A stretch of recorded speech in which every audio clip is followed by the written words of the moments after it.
নমস্কার, আমি Shrabani. Welcome to my channel life with Shrabani.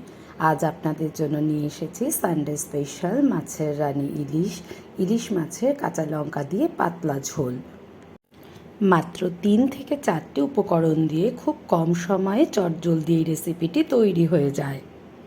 প্রথমে 4 পিস মাছ আমি খুব ভালো করে ধুয়ে পরিষ্কার করে নুন হলুদ মাখিয়ে রেখে দিয়েছি 5 মিনিটের মতো।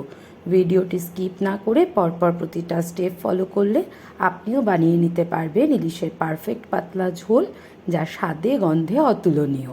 এটি মূলত বহু পরিচিত পূর্ববঙ্গীয় রান্না। আমি আমার মায়ের কাছ থেকেই এই রান্নাটি শিখেছি। চলুন এবার মূল রান্নায় আসা যাক। এর জন্য লাগবে কাঁচা লঙ্কা বাটা 1 চা চামচ, পরিমাণ মতো নুন ও 1/2 চামচ হলুদ গুঁড়ো।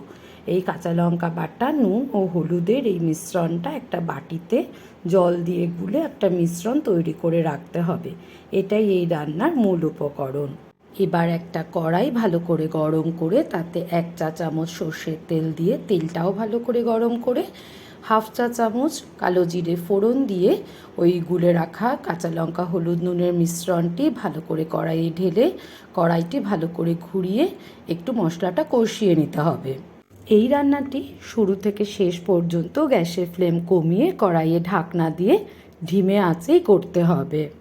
যেহেতু ইলিশ মাছ একটি তৈলাক্ত মাছ, মাছটি রান্না করতে করতেই তার নিজস্ব তেল ছাড়বে, তাই পুরো রান্নাটি মাত্র 1 টেবিল চামচ সর্ষের তেলেই হয়ে যাবে। এবারে মশলা কষাতে কষাতে, যেহেতু কাঁচা লঙ্কা দিয়ে রান্নাটি করব, তাই একটা সুন্দর কালার আনার জন্য 1 চামচ কাশ্মীরি লঙ্কার গুঁড়ো এই পর্যায়ে দিয়ে দিতে হবে। এবার এই মশলাটা কষাতে কষাতে যখন খুব সুন্দরভাবে তেল ছেড়ে দেবে, তখন ইলিশ মাছের পিসগুলো খুব হালকা হাতে সাবধানে কড়াইয়ে সাজিয়ে দিতে হবে। ইলিশ মাছ যেহেতু খুব নরম ও শুখি মাছ, তাই রান্নাটা খুব সাবধানে হালকা হাতে করতে হবে। আমরা যেহেতু কাঁচা ইলিশ রান্না করছি, সেহেতু মাছের পিসগুলো কড়াইতে দিয়ে ঢাকনা দিয়ে 1 মিনিটের মতো মশলার সাথে কষিয়ে নিতে হবে। ঠিক 1 মিনিট পরে কড়াইয়ে ঢাকনা খুলে খুব সাবধানে হালকাভাবে মাছের পিসগুলো উল্টে দিতে হবে।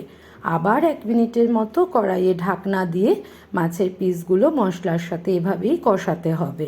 এভাবে মাছের সাথে মশলাটা কষানোর পর যখন মাছ থেকে তেল ছাড়বে, তখন যেই বাটিতে মশলা গুলেছিলেন সেই বাটিতে অল্প জল দিয়ে আবার মাছে 4 থেকে ঢেলে দিতে হবে। এবার আরও 1 মিনিটের মতো মাছগুলোর সাথে মশলাটা ভালো করে কষিয়ে নিতে হবে। এভাবে লো ফ্লেমে রান্না করতে করতে দেখবেন মাছ থেকে প্রচুর তেল ছেড়ে দিয়েছে। এবার আপনার যতটা ঝোল প্রয়োজন ততটা গরম জল দিয়ে ঝোল বানিয়ে নিতে হবে।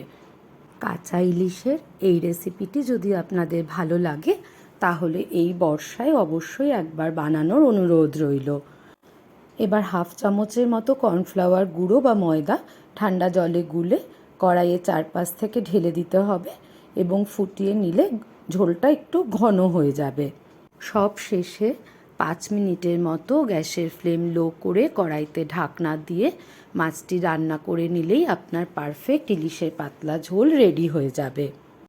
ভিডিওটি ভালো লাগলে একটা লাইক করে দেবেন, আর যদি ফেসবুক থেকে আমার ভিডিওটি দেখেন, তাহলে আমার ইউটিউব লিঙ্কে ক্লিক করে চ্যানেলটি সাবস্ক্রাইব করে বেল আইকনটি অন করে দেবেন, যাতে আমি নতুন কোনো রান্নার ভিডিও দিলে আপনাদের কাছে নোটিফিকেশান পৌঁছে যায়। এতক্ষণ সাথে থাকবার জন্য অনেক ধন্যবাদ। সুস্থ থাকবেন, ভালো থাকবেন, টাটা।